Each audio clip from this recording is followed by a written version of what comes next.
life of a Tennessee mother comes to a violent end. Now her own daughter is accused of her murder. That's coming up right now on Open Court.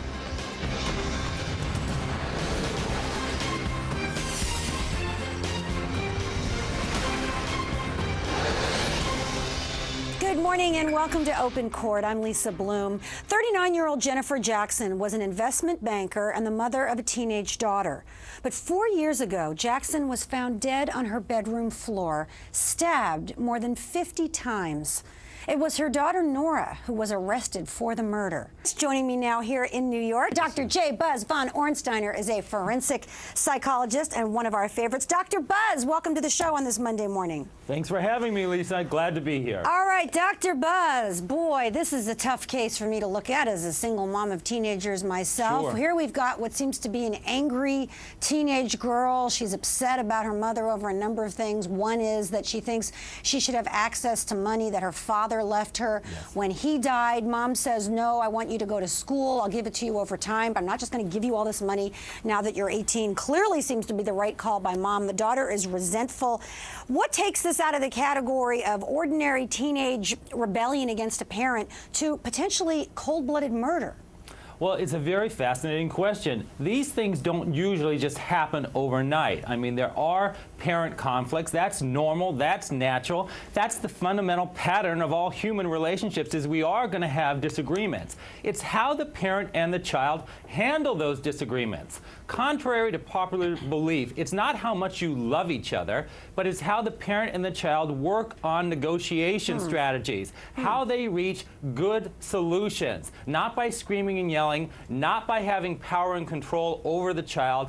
Listen, we all know that adolescents test their limits. We all know that they can make very dramatic gestures. We all know of teenagers who say, I hate myself, I hate my parents. But in this situation, we also have to examine her drug use. Drugs do skew our perceptions, and they often make us engage in high-risk acting out behaviors. So that is another element to this case. The defendant's drug use. Okay, well, we got a lot to come back to, and you've really set us up to talk about some important points in this case. Dr. Buzz, here's a little background fact about this teenage girl's life. Her father not only died, but he died as a murder victim in a holdup in a convenience store where he worked. Now, that had to have a tremendously traumatic impact on her. I agree. You know, when we have a death in the family, it not only affects the child, but it also affects the spouse. And with this situation, Miss Jackson may have had diminished parenting skills at this point.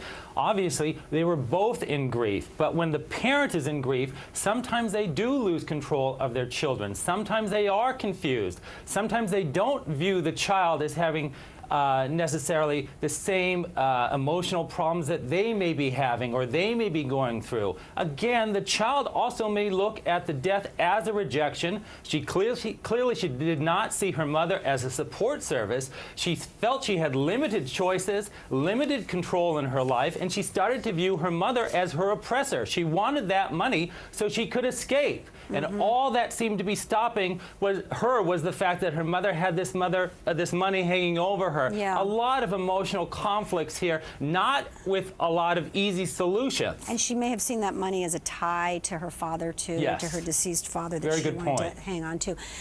Dr. Buzz, we see the defendant sitting there in the courtroom. She seems to have a very flat affect, almost checked out of the proceedings. What do you make of that? It's hard, you know, because unfortunately the jury is going to be judging her on her behavior, judging her on her past lifestyle. And I need to point out that following her mother's death, she did not seem to grieve how we would interpret appropriately. And again, grief is very individual. We certainly know grief as being depression, a lack of sleep, a lack of eating, and we worry about those individuals. In this case, unfortunately, the defendant wanted to go out and party some more. The defendant wanted to go out to movies with her friends, and what the jury does not know is the defendant actually checked herself into rehab. Right. So there were a lot of other issues that the jury may not know, but all they know is that she didn't grieve appropriately. She did not seem to care about about her mother. She was more vested in going out with her friends and getting high on drugs. Well, you know, you make a very important point. We know, the jury does not know, but Yes. we know that she went into rehab the next day. She was there for a month, and it's not allowed to be mentioned in the courtroom. If it is mentioned at all, they can only say that she was in the hospital, and they're going to leave it right there.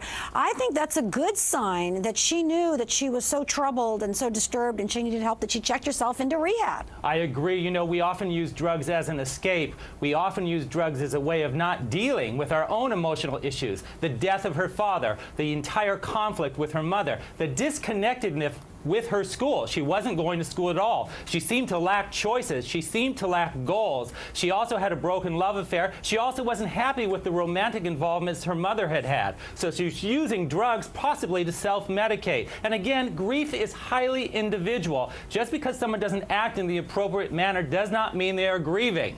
I don't know why she is sitting back there. And Dr. Buzz, we see her in a suit, which I think she looks completely out of place in this 21 years. She looks like she's dressed up like an attorney. I'm sure she doesn't dress that way in real life. It makes her look older. I don't know why. Let her have her hair down. Let her wear something appropriate for court, like a button-down shirt and a pair of slacks, but something a little more appropriate to her age, because we want her to look young if we're on the defense side. I agree. She looks very isolated. She doesn't look very human. I think we also have to remember, since we're talking about old court cases, that Cynthia Summers, who had been accused of poisoning her husband and then had gone out, and not in grief, but had gone out and slept with multiple sex partners, had gotten breast implants, and then had danced naked in Mexico, was found guilty originally because the jury did not believe she grieved appropriately. There's a picture of her right now.